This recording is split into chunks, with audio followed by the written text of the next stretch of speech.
So this is part 2 of this 3-part sort of mini series in this still ongoing series of videos. So McIntyre, he's an interesting fellow. I can't say he was all to the good bloke, to be honest, but let's just see. So right off the bat, you can see this is a big guy. Like, just look at that giant. Whether or not the man in the sketch was big or not, he looked fairly lean. Some people would call him athletic. This other guy, he's so-called accomplice.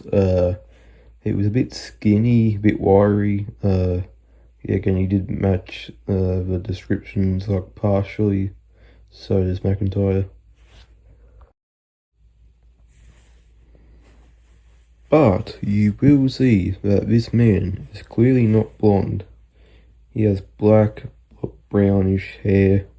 To actually place in this other theory that I might have, that will be shown in the third video. But now I'll play this clip from this guy's son. It's very clear in my memory, and my two siblings, one of which has now passed away, we assume murdered.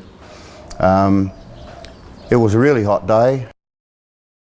My father and his mates had all decided to take the day off, and Tony Munro and I and the other lads that we would go diving with were going to go down to the old Glenelg jetty site where we'd been finding coins and portholes and lead ballast and all sorts of things. Everything was planned. I'd been diving I was 12, I'd been diving for 3 years. I was a very experienced diver for my age.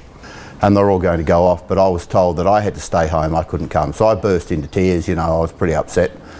My father came down and he gave me instructions that I had to stay in the garage and clean the whole garage. Didn't come out, didn't dare to. We were frightened of our father. You know, we were terrified of him. My sisters were told that they had to stay in their bedrooms and they weren't allowed to come out. And we were left home by ourselves. Our mother was at work. My father didn't have his car, didn't know where it was, so he was being picked up. So it would have been, I think, mid-afternoon. It's hard to say because I didn't have a watch. And my father turned up and he was all smiley and happy and euphoric, like on top of the world. He'd already spoken to Ruth.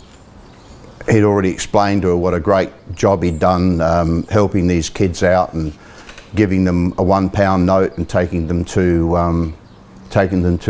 Wenzel's Bakery just off on the corner of Jetty Road, apparently because my sister told me. We used to talk to each other.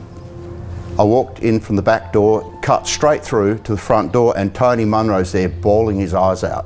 And he walked through the lounge room up to my father and he said something in his ear. And Max put his hands up to his ears, to his head, and he rocked backwards and forwards and he said, "Shit, shit, shit." He starts barking out instructions to Tony. He told him to load up his boat with his aqualung and all his skin diving gear. They were going to use it.